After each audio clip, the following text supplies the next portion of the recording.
Okay, I'm live.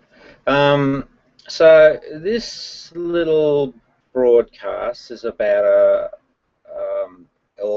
I've got that broad statement up there: say no to Islam, yes to Jesus. But fundamentally, what the whole broadcast is about is just talking about how it's about high time as a global community we took a good hard look at religions and their contributions to society over time. And it's reasonable to take the position that we should be able to do that in an open forum without any fear or favour or any concerns of some religious fanatic coming and killing us. I think it's time to move past that. So I wrote a book, What's This Thing Called God? And I've just finished listening to a deist position, which is sort of like a middle of the road position. And I found that quite interesting. Wait, a bit late in the day here. But it was interesting in so far as it's very close, not exactly right, but it's very close to the actual reality that I came to understand through writing that book. What is this thing called God? That's Religions Explained. Now let's talk peace. They hold a view, if I get them correctly, that everything's intrinsic in nature, but they conclude that there is a God factor. And I think, unless it was the person that I was listening to I misunderstood them, but still the God entity is placed outside the human condition, probably the best way to put it, and that's wrong. And that's probably one of their major breaking points, and that's why they fall short of being able to say that they can relate to or know our reality. They're left still in this quandrum of belief, or just believing that they have the right answer. They're very close, though. I mean, everything else seems pretty much on ball. But then again, too, it was Shana, so she's a little bit egocentric. Anyway, here was my conclusion. My conclusion, and I haven't got back to the Torah to really validate this because my scope of reference at the moment is the Book of Isaiah and the Persian Empire through to Constantine the Great and the Roman Empire. My conclusion thus far is that this thing called God, and this is where everyone gets into trouble, this thing called God is within us all. There's no external reality whatsoever. It's an innate part of the human condition, and it's been given this classification of God because it has a measure of the intangible to it. The other conclusion I made is that belief has no place in reality, none whatsoever. It's an assumption. I mean, if a belief was something true and knowable, well then we wouldn't call it a belief. It would simply be something that we knew or something that was knowledge. You quite often get this discussion that goes on from time to time about how do we know stuff, so I have an answer for that. But before I get into that, I just want to make a comment. The issue when it comes to the religious problem per se and all the argument is that the argument is held at the wrong layer of our society. It's amongst people that haven't found a better explanation for this thing called God. And so they've either chose to dismiss it completely as an irrelevant reality, or they embrace it just on the premise of belief alone. So in other words, they're following the belief herd. And then there's people in the middle of the road that, you know, like the deists that hold that it's a non-interventionist entity that's intrinsic in everything.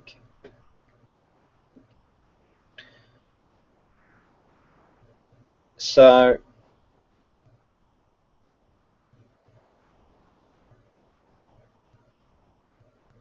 the problem can be clarified greatly, and the debate held and the attention focused in the right area. So here's what my book revealed to me, and that was the Persian Empire started the significant corruption of religion when they took over the Canaanite tradition, you know, which was the foundation for Judaism.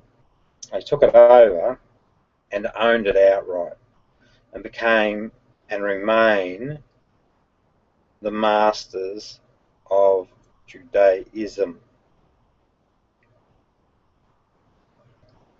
However, that's not a critique on people that follow that. It's just more on the hierarchy that are misusing it and remain so to this day. Within that, there are genuine scholars that have a good grip on things. So you would be doing them and yourselves a disservice if you took the argument to that level. The specific point of a redress has to occur not with we the people, but the hierarchical structures that govern these paradigms. This is where the conversation's got to be held. And that way we won't get into these stupid little race or religious arguments and wars that have plagued history. It just needs to be an analytical, open discussion. So the people that follow the Muslim faith, they're all good people with this thing called God within them as much as anyone else. In fact, that applies to everybody. And they also have what the Cherokee call the evil wolf. We all do. It's an innate part of the story. So the people aren't the issue, because all they do is innocently back, perhaps, the wrong horse. The issue is the people that sustain a fallacy, a false story.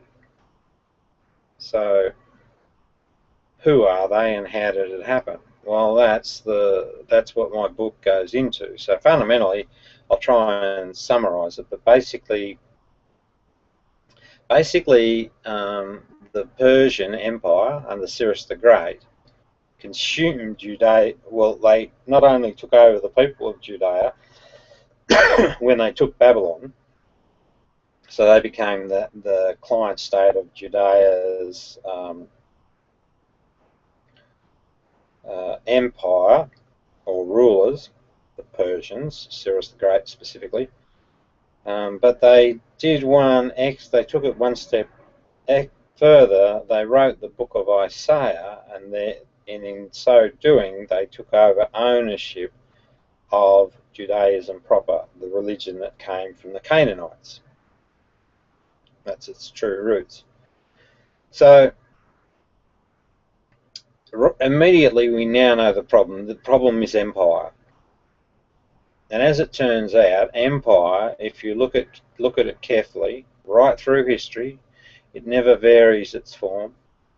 It might put on shows, and there may be points of variation, but generally speaking, it's about greed and selfishness and cold-heartedness, all the qualities that the Cherokees recognised in their infamous story about these two wars within us all. So the empires take advantage for themselves, and so much so that they have, you know, they'll treat other humans as just part of their entertainment. And we know that with the Romans when they were feeding people to the lions. But these characteristics can also be witnessed in the individual. And again, the Cherokees knew this quite well. So they knew that there was a propensity for people to seek personal advantage and be easily allured by that. So it's very much a very innate condition within humans. And it's very closely related to this concept we call ego. And from it, it's the inspiration for lying, because a good person that has no ego generally does very little lying. It's the ego person that's sort of trying to, you know, ride two horses, if you like. They're the person that, you know, do most of the lying. They get so comfortable with it, it's almost the norm. It's easy to lie. So the empires are the problem. So the Persians took over, and then if we come forward in time to the book of Daniel, and sorry, in my book I go into how they fraudulently created the concept of prophecy, biblical prophecy. So that's a fraud. There is no such thing as prophecy in the Bible, and there is an explanation for how they did it, how they conned us all.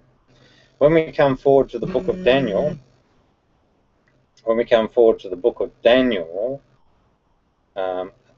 in that particular point, the Maccabees are the culprits. They're carrying on the Persian tradition, so they certainly are descendants from the priesthood. Started all this back in the days of Cyrus the Great. I hold a view that the Romans, and there is evidence of this, there was a Roman Jewish treaty brokered in 161 BC. I have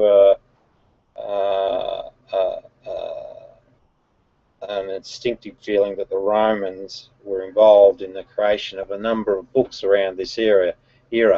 So it's the book of Daniel. I say it's written post 160 BC in entirety. The book of Enoch, that was written post 160 BC, or on 160 BC and shortly after. What else we got? The book of Jubilees. They're the key ones I focus on, because I mean you can spend, you know, 10 lifetimes looking at all the intrigue that follows this story, but I just wanted to get enough evidence to really paint out a picture, you know, a reliable, consistent picture through the 900 years that I examined. So the book of Daniel is an issue, and it's a false prophecy because it's written post-mortem. The book of Isaiah is the same story, and I explain those in the book. And then if we come forward to the book of Revelations, that too is post-mortem, and I think the suggestion seems to be that it's 136 AD or later, and I found an interesting passage from the Talmud that really is very telling about the construction of the book of Revelations. Now, the character called Jesus is a real man, but he doesn't walk on water, and he's not a miracle giver, and he's not coming back. What happened with Jesus is that I deduced that Jesus was the righteous teacher that lived on the shores of the Dead Sea in a settlement called Qumran, and I think that he was also the author of the Gospel of Thomas, something that the Catholic tradition has tried to obscure for a number of, well, ever since it was discovered. And for good reason, because it's a very telling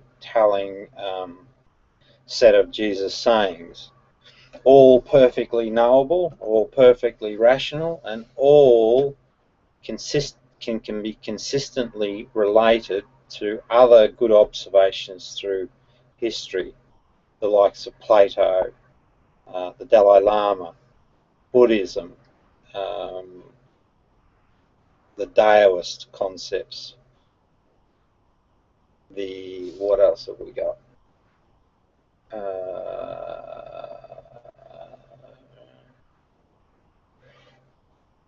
The indigenous wisdoms, right? All those things. So what you find, actually, when you take that bigger picture look at things, what you find is that you find that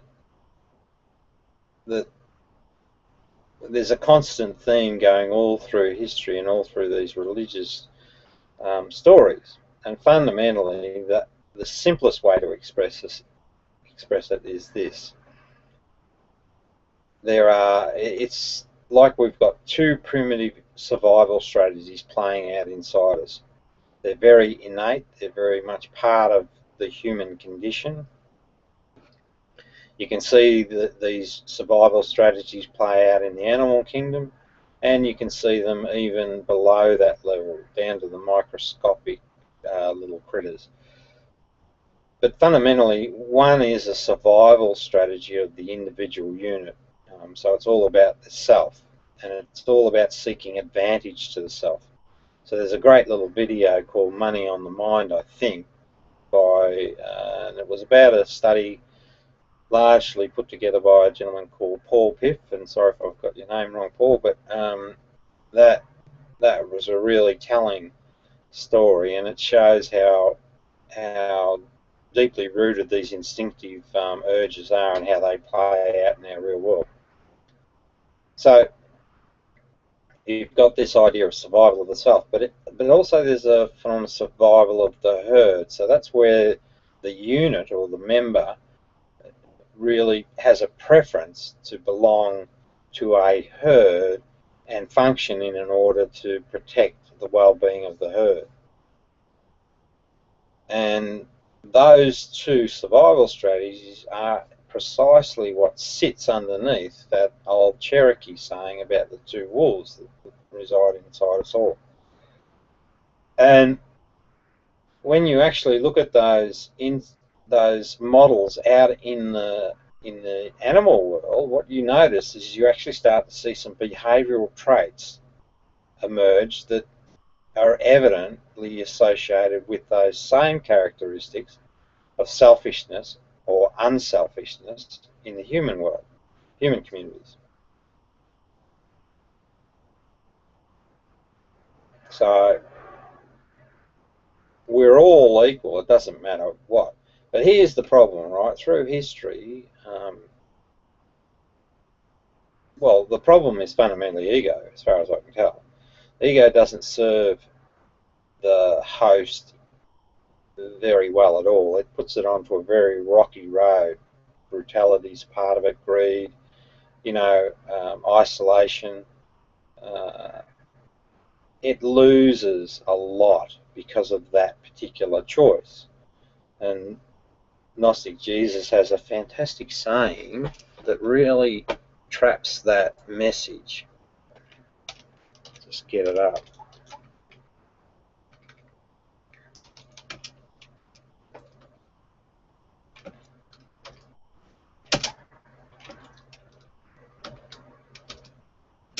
Where'd it go? Hang on, just sort of try again.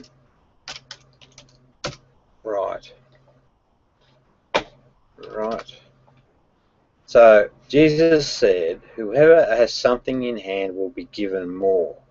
Whoever has nothing will be deprived of even the little they have. Very precisely put, which is common for these 114 sayings. What he's saying is that whoever has the good wolf, or who chooses to feed the good wolf, who's that caring, nurturing member of the human community, they will be given more, justified by making that choice. And it's really quite accurately true. And I can go into details on that, but not for now. And whoever has nothing, so that means that they're not choosing to feed that good wolf within us all. So they're staying with the ego paradigm, will be deprived of even the little they have. So, you know, they lose all of these wonderful things that come on the person that decides to embrace selfish, authentic selflessness as the choice as a choice in their life. And it's true, 100%. So now we have, and oddly enough, that presents for humanity a fabulous opportunity. If people could understand this reality, and it's not fictional, it's actually quite real, and it's not about sky gods or anything like that, because that all started with the Empire. The Empire were the ones responsible for the concept of monotheism, right? They took God out of his context and put it up in the sky. And even using that's probably not good, because the word God was a late addition.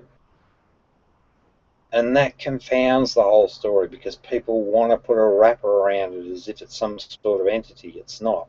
It doesn't work that way at all. It's something that permeates the existence of reality. Right, so if people could understand that and know, and this is also in the Jesus text, if you can know yourself authentically and make that choice to, rather than be selfish, what happens is it engenders a whole new feedback life and a whole new experience in the living experience. And it's the closer you get to, you know, or the more dedicated you are to feeding that good wolf, if you like, or meditation is part of it as well, and you meditate effectively, the more accurately and the more committed you are to that, the higher the responses are, you know, the more that starts coming your way. It's because that's just the way things are, and it's also the way other people are. Other people respond very positively to the caring and compassionate sort of nature, you know, when you're being thoughtful of them. And you, in turn, appreciate that. So it starts a very positive feedback loop of its own, and for someone that's been selfish for most of their life, they get introduced to experiences that they haven't had before. So, I hope I've sort of shown how Jesus... Now, see, the Muslims, they are supposed to respect Jesus, and interestingly, their religion, its premise, now, it started with a rabbi, believe it or not. Get the guy's name.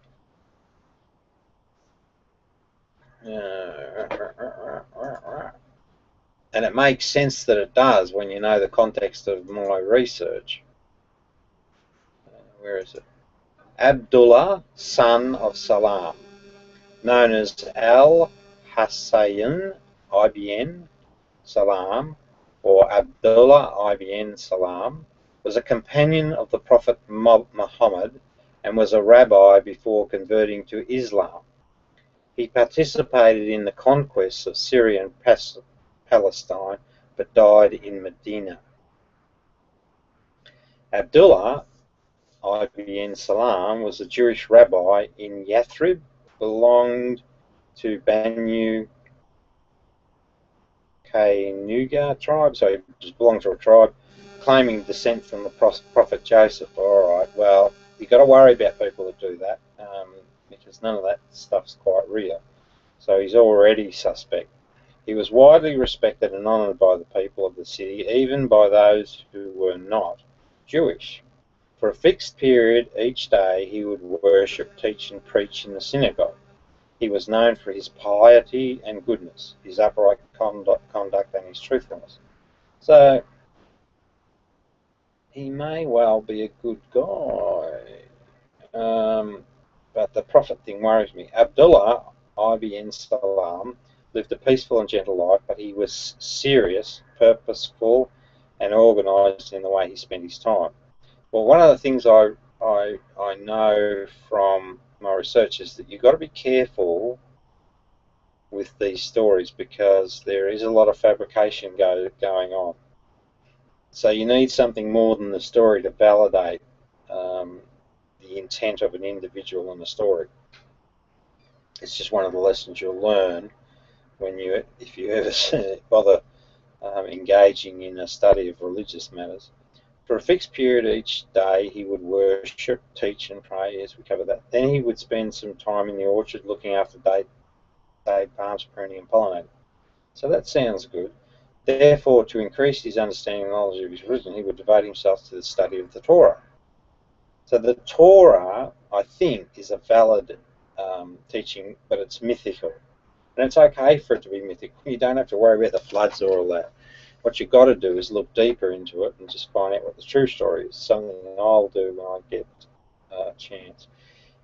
In this study, it is said he was particularly struck by some verses of the Torah which dealt with the coming of a prophet who would complete the messages of previous prophets. That worries me because I know that the prophets, I wonder if that's Nostradamus. I must read up on that. And previous prophets, because I know that the prophets that descend from Isaiah are all fraudulent. Abdullah ibn Salam therefore took an immediate and keen interest when he heard reports of the appearance of a prophet in Makkah. He used to stop at certain passages in the Torah and ponder a long time upon the news therein of the prophet who was to appear to complete the message of all prophets before him. The more he read, the more he became convinced that the prophet was Muhammad appeared among his people. Okay. This guy might be genuine. Muhammad, I don't think, is.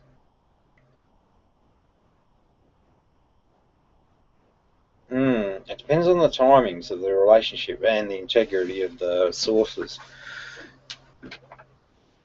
In 622, Prophet Muhammad left Mecca for Medina. Now,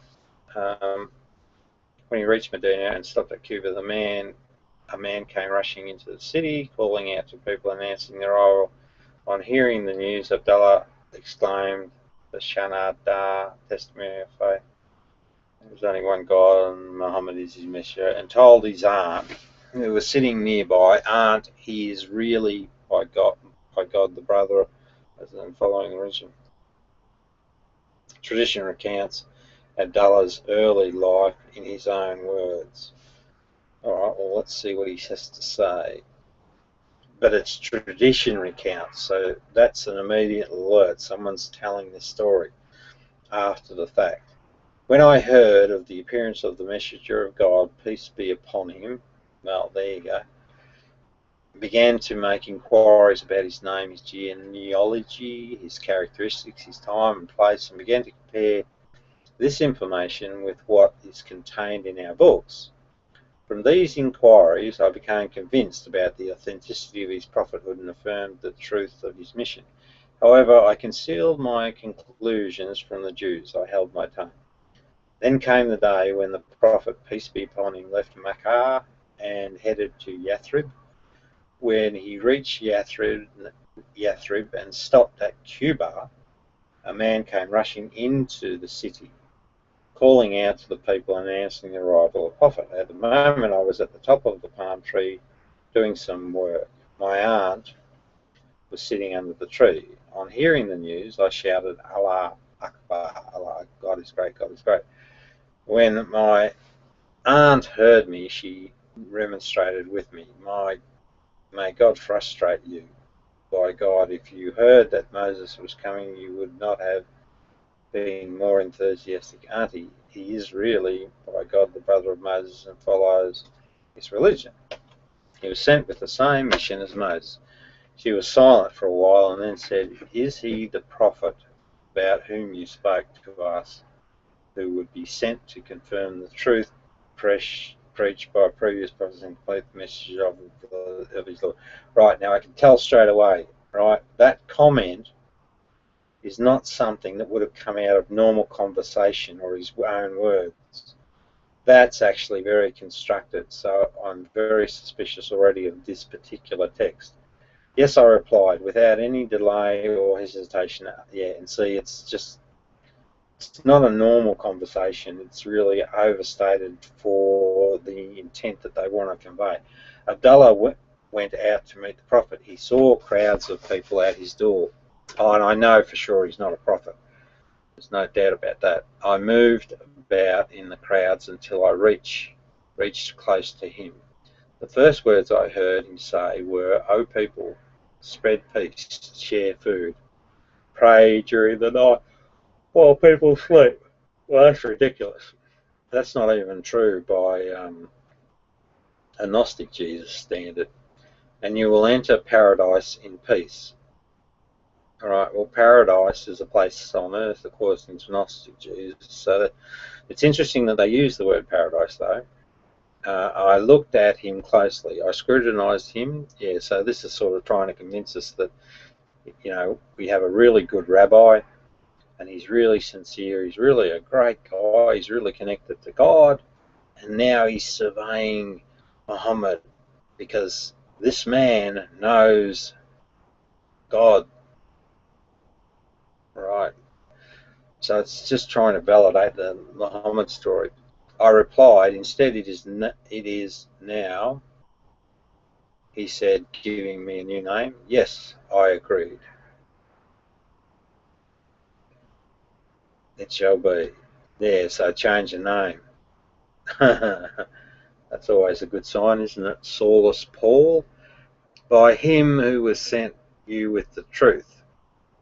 I do not wish to have another name after this date. So it was important to get this name change mentioned in, and whenever I see that, I know there's no spiritual context for that. So I know that there's some ulterior motive going on there. There's something else. I returned home and introduced Islam to my wife, my children, and the rest of my household.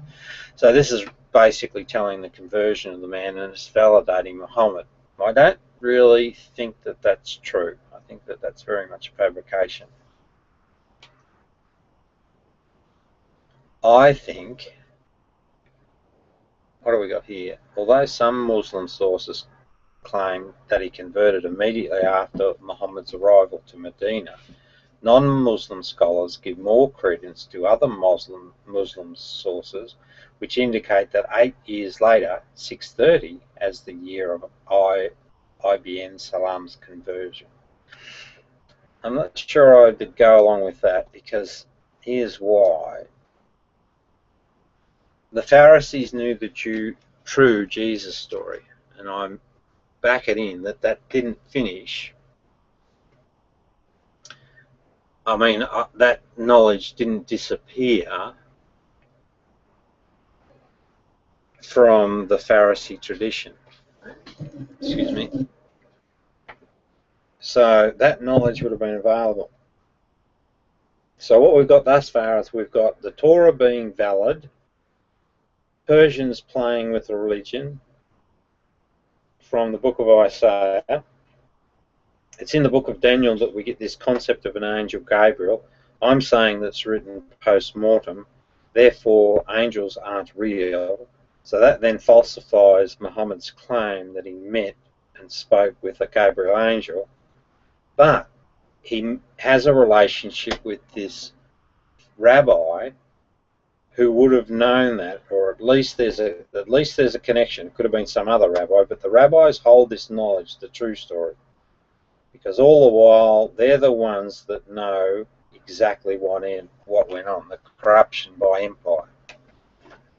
So if they were going to cultivate a new religion for political reasons, then what they would do is create something very much like Islam, because they know, A, that the Torah is valid, then that would allow them to call the Bible invalid and pick out pieces that were invalid.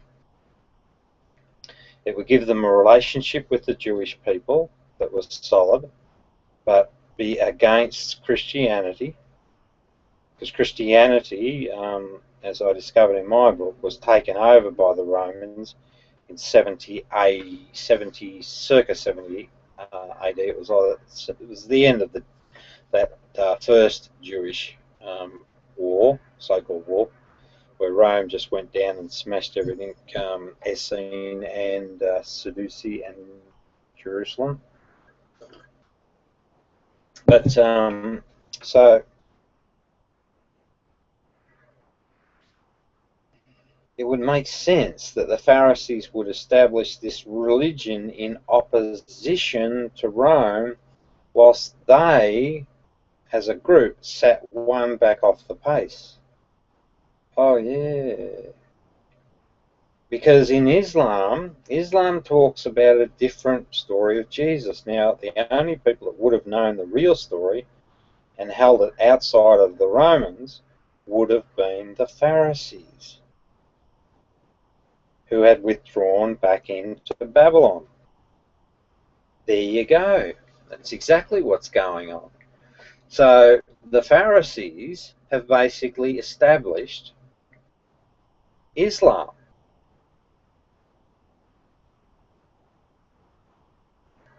And because Angel Gabriel is a work of fiction, we know Muhammad's a liar, and now we have a reason for the structure, the key overarching structure that makes up Islam. The fact that it acknowledges Torah, and the fact that it talks about an Injil, which I think, if I'm not mistaken, is a gospel from Jesus, which is the gospel of Thomas. Bada-ba-bing, bada-ba-boom.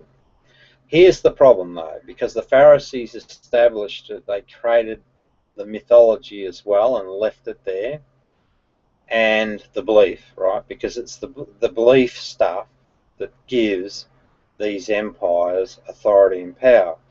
It's just like, you know, a schoolyard situation between two kids where one decides to bully another. They start with a posturing, which is just like telling a story. Now, if the other child believes that story, then what happens next is a transaction that of belief going towards the bully and power also going to the bully.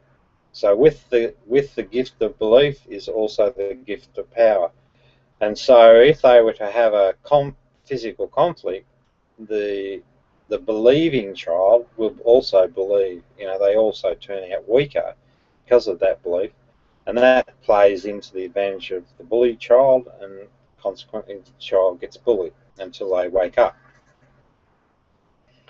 So they had to leave all of the nonsense in, so therefore, and so this is why now we've come to a point where I can say conclusively, this is why, because of the political nature of Islam, that political meaning that it's meant to service power, not, you know, opposing viewpoints, but the political meaning for power.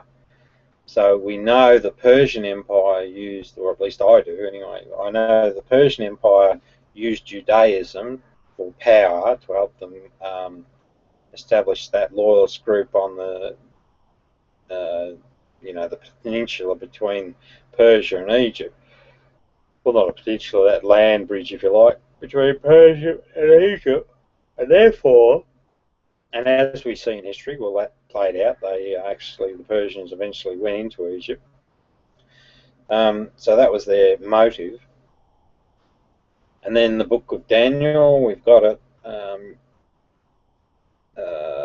being servicing power, because it was about the getting the Hellenized Jews back in under the fold, because right through that time, losing numbers was not a wise thing to do. You needed the numbers in your population to make you competitive with your next neighbour. So, and then the Romans come along, and Jesus is in betwixt it all. He's sort of like a John Lennon. He's calling out the Pharisees, they kill him, but he leaves us a legacy of his wisdom. That's the golden key, if you like, the key that breaks all this stuff down. And that's the Gospel of Thomas. So if you can understand that, it does lead you to the same conclusions I'm making. And there is no other, reality. It truly does lead you to these conclusions. Fortunately for people, though, they won't have to go through all that heartache. I've done all the hard yards. Now, so the Romans took that wonderful philosophy, because that's how these religions, under power or empires religions run. They have the good news in them, but they're corrupted to allow for belief, or to create the belief phenomenon. And with belief goes the power, and that's why silly young blokes go and commit suicide bombing attacks, killing their neighbours, probably people they might have even known, for the offer of sex in heaven. So God having sex parties in heaven, which is all bullshit. Now, so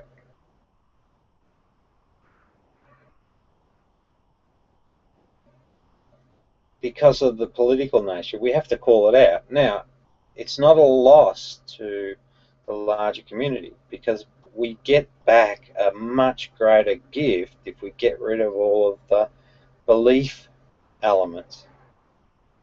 And it's not hard. There's a very clear way of knowing what should be included and what shouldn't be. And that measure, and it's an absolute objective measure, is, well, there's a couple. There's the good wolf story, and the other one is, so that's authentic selflessness and meditation. But the other one is our own experiences, sensorial reality, our sensorial experiences. So therefore, so Gnostic Jesus says everything must be known, and he's correct. How do you know stuff? Well, the only truly valid, objective way to know stuff is held within the sensorial experience, up to the point where the brain recognizes that sensorial experience. If you can say that, yes, I can sensorially experience something, then it will be objectively agreed to by everyone, or barring people with some sort of sensory issue. So,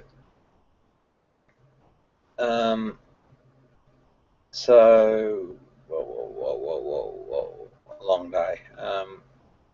So by and large, there you have it.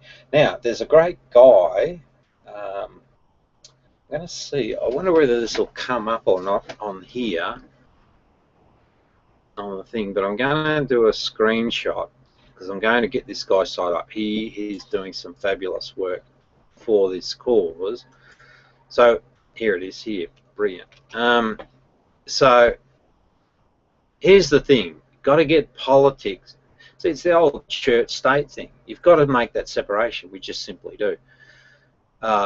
And we've got to open up discussion on these religious matters and start the exploration and start facing reality and having a look at how things develop. And I can say with absolute certainty that people will not be the poorer for it. And I'll also say that nothing will be added to you or nothing will be taken away. The only thing that will occur is that you'll have an aha moment, and you'll say, oh my goodness, that makes sense. And it'll bear out in reality. And so the experiences that the religious people relate to that are very, very real will still persist. They will not go away. There will be nothing lost. The only thing that we'll hopefully consider a bit more deeply is the role of ego and belief, and see them for the dangerous threats to peace and security that they really are. Yeah, that's making a lot more sense. So that's starting to bring it all together. Okay, I think that's good enough, because I'm going to Tai Chi. Tai Chi is a good thing, meditation in motion. something else Jesus spoke about. But before I do go, I want to just highlight this guy's blog site, and Dr. Bill Warner, I think it is. Just let me check. Where is he? Dr. Warner. Bill, Director of the Center for the Study of Political Islam. So Bill does some really fantastic work, and it highlights how the political side has been abused and how it can affect the people that decide to follow it. So Islam in its current form is no good, but the answer to that problem for the Muslim people is to embrace Jesus, and the one that you should consider looking at is the Gnostic Jesus. And you know what I'm saying to you is you'll get everything and you'll actually get more. You'll actually end up with full liberty because you're not required to worship 5 times a day. That doesn't help us in any sort of way. What you do though is you'll learn yourself and you'll stand free and independent. And those damned hijabs, they can go, because Jesus got a really good saying that really addresses that. The hijab is not a religious concept at all. What it is it's a political statement, and it gets continually used, you know, because of the way that it confronts people. But it's certainly not a religious reality. Certainly not. So let's go and have a look at this man's website.